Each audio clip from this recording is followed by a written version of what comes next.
নমস্কার। ক্লাস 11 অর্থাৎ একাদশ শ্রেণী সমস্ত প্রিয় ছাত্রছাত্রীরা, তোমাদের পরবর্তী পরীক্ষার কিন্তু রয়েছে ইকোনমিক্স পরীক্ষা এবং ইকোনমিক্স বা অর্থনীতি পরীক্ষাটি কিন্তু খুবই গুরুত্বপূর্ণ পরীক্ষা, খুবই স্কোরিং সাবজেক্ট রয়েছে এবং সেখান থেকে তোমরা যে প্রশ্ন উত্তরগুলো ভালো করে তৈরি করে যাও তারা 40 নম্বরের পরীক্ষায় কিন্তু তোমরা কিন্তু অনায়াসে 30 নম্বরটি অবশ্যই তোমরা কিন্তু পেয়ে যাবে। তো চলো ছাত্রছাত্রীরা, আজকে ভিডিওটি শুরু করা যাক। প্রথমে নিয়মাবলীগুলো একটু ভালো করে দেখো না, এভাবে কিন্তু প্রশ্ন উত্তর থাকবে তোমাদের। তো এবার প্রশ্নগুলি দেখে নাও। এই প্রথম প্রশ্নগুলি কিন্তু খুবই কমন রয়েছে। আন্তর্জাতিক বাণিজ্য থেকে লাভ বলতে কি বোঝো? শুল্ক এবং কোটার পার্থক্য নিয়ে আলোচনা করো। উদার বাণিজ্য বলতে কি বোঝো? সমক পার্থক্য কাকে বলে? খুবই ইম্পর্টেন্ট প্রশ্ন কিন্তু আমি তোমাদের দিয়ে দিয়েছি এবং ইউটিউবে তোমরা কিন্তু প্রথম এখানে আমি তোমাদের ভালো করে তোমাদের সাজেশনটি দিয়ে দিয়েছি।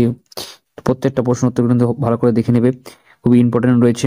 এবার দেখতে পাচ্ছ পাইকারি মূল্য সূচক কি এবং এর প্রয়োজনীয়তা, একচেটিয়া এবং একচেটিয়া প্রতিযোগিতামূলক বাজারের মধ্যে পার্থক্য লেখো, অথবা দিয়ে একজন একচেটিয়া উৎপাদনকারী সর্বদা স্বাভাবিকের থেকে বেশি মুনাফা উপার্জনের চিত্র সহ ব্যাখ্যা লেখো। অভ্যন্তরীণ বাণিজ্য এবং আন্তর্জাতিক বাণিজ্যের মধ্যে পার্থক্য লেখো। তারপরে তোমাদের তুলনামূলক ব্যয় তত্ত্বের বৈশিষ্ট্য আলোচনা করো। প্রত্যেকটা কমন প্রশ্ন কিন্তু আমি তোমাদের দিয়ে দিয়েছি, এভাবে তোমরা ভালো করে বিষয়গুলো আলোচনা করবে। পিতা পুত্রের উচ্চতা সম করে অঙ্কগুলি তুমি কিন্তু ভালো করে রেডি করে রাখবে। এই প্রশ্নগুলো কিন্তু তোমাদের কিন্তু হুবহু পরীক্ষা হলে কিন্তু এরকম প্রশ্ন কিন্তু তোমাদের আসবে। আমি কিন্তু মডেল কোশ্চেনটি দিয়ে দিয়েছি, এভাবে মডেল কোশ্চেন কিন্তু তোমাদের পরীক্ষা হলে হুবহু